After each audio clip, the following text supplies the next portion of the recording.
If you ever wanted to make a fancy French dessert that's beyond delicious but won't break your heart, you've got to try my Madeleine recipe. These tiny little cakes melt in your mouth and have the most amazing flavor. Hey, you're watching Preppy Kitchen, where I, John Cannell, teach you how to make delicious homemade dishes to share with your family and friends. These Madeleines won't make themselves, so let's get started. First off, we're gonna melt 7 tablespoons or 98 grams of butter, and you have a choice here. You could either just melt this in the microwave, or you could take it onto the stove top and brown it a little bit. Plop that butter in there and then just swirl it around every once in a while. It'll start to foam up, but keep an eye on it. While my butter's melting, I'm gonna add the dry ingredients together. There's only 2 of them. 100 grams or 3/4 of a cup of all-purpose flour and 1/4 teaspoon of baking powder. Is this a cheat? Kind of a little bit. This should be a traditional cake that's leavened with only the egg whites. However, to get that nice hump, a 1/4 teaspoon of baking powder goes a long way. Sift it out. Here's some butter sizzling. Keep an eye on that butter, because if you're browning it, it can go from wonderful and caramel to burnt fairly quickly. So eye on it. Whisk up those dry ingredients. Okay, that butter is super close, but we can set aside our dry ingredients right now and either get your stand mixer out or your electric hand mixer. We are gonna be beating these eggs for a long time, so it's not time to do it by hand. Crack 2 large room temperature eggs into your bowl, then add 1/2 a cup or 100 grams of granulated sugar. In you go. We're gonna beat this on high for about 8 minutes, or until the mixture is really thick, glossy, light colored, and you have a trail being left by the whisk. I'm gonna show you what that looks like though. Mix, mix, mix. Watch your clock. Wait a second.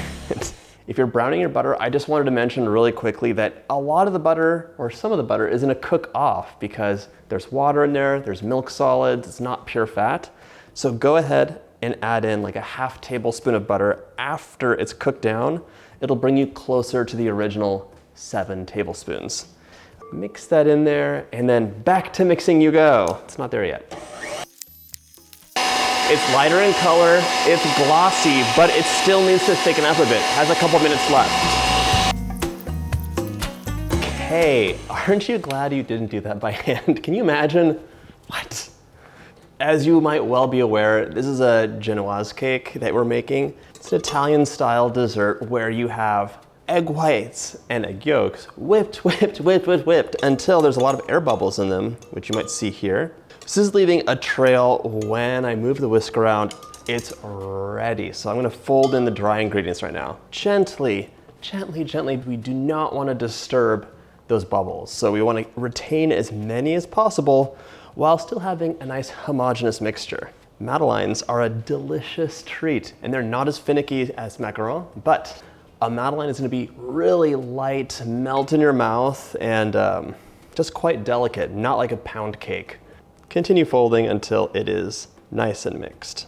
Do you love my unflavored Madeleines I'm making? My gosh. So earlier, you could have added in a teaspoon of vanilla and like a teaspoon of lemon zest. That's fine too right now, because we have a little bit more mixing to do. I can't believe myself. Okay, there we go. Continue folding. Just found my last pocket of flour. You can see I have a nice flowy mixture right now. This is perfect. The last thing we're gonna do is add this precious caramel colored butter. It really is so fragrant. I highly recommend browning butter for every recipe you try out. Okay, so some drizzle that in. It's also gonna add a lot of contrast. When you use browned butter, you have all these little dark specks mixed in, and it's very similar to when you have vanilla beans, and you add the vanilla bean in, and you see that little play of black dots. I love it. Okay, so right now, we're gonna fold in all of this butter once again. This mixture is really beautiful and silky. Look at that, falling gently off of my spatula. That's done. This gets covered with plastic and covered like you would a custard, so cover it all the way so we don't have a surface skin.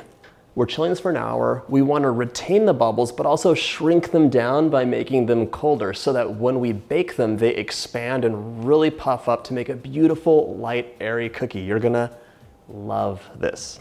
Into the fridge you go. we're not done, people. There's more to do. While that's chilling, I'm just gonna brush my Madeleine pan with some butter. I'm doing this now because I also want to chill the pan in the freezer. A Madeleine was invented by Proust, who's a writer. Proust described what a Madeleine was, but he wasn't a baker, he didn't leave a recipe. It's been kind of a mystery that people tried to reverse engineer and solve, and the consensus that I read was that Madeleines were basically like stale tea cakes. He was very sickly, he didn't get out much, so he probably would have had a lot of like older baked goods hanging around, especially when he had a guest over for tea. You can read more about it on various publications online, or if you know the full story, I'm all ears, let me know in the comments. Okay, these are well brushed with butter. As this cools down, I'm brushing away some excess butter because I want to have nice definition on my pretty little cookies. All they get is a dusting of powdered sugar at most. It's really all about what the bake gives you. This is going into the fridge, and we'll be back in a second with the magic of editing. After your batter and pan have had about an hour of chill time, set your oven to 375, and once it's heated up, pull everything out, and it's time to scoop. You're gonna be adding almost exactly 1 tablespoon of batter to each of these little scallop shells.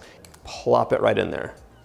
I wanna say it's very important to treat the batter gently, so scoop it out. If you don't have a triggered ice cream scoop, just like use 2 spoons and go bloop, bloop, bloop, bloop, bloop. Don't squeeze it, mush it, whatever else, because you're losing all the air bubbles that you so diligently worked for. Continue this process until these are all filled up. These cookies are such a delight, they're well worth the effort. These are gonna go into the oven at 375 for about, I would say 9 to 12 minutes, usually around 11. It depends on your oven and also the thickness of your pan. Into the oven, 375, and keep an eye on it. Once your Madeleines are out of the oven and cooled, you'll see they have that beautiful little hump. Once they're cooled, it's time to add just a little bit of powdered sugar. So I like to take my finished Madeleines and hold them sideways. And that way the powdered sugar gives you more contrast for the shell shape, but it's totally up to you. Before I take a bite, if you like this recipe, check out my cookie playlist, all my favorite cookies in one playlist for you. But now it's time for a bite.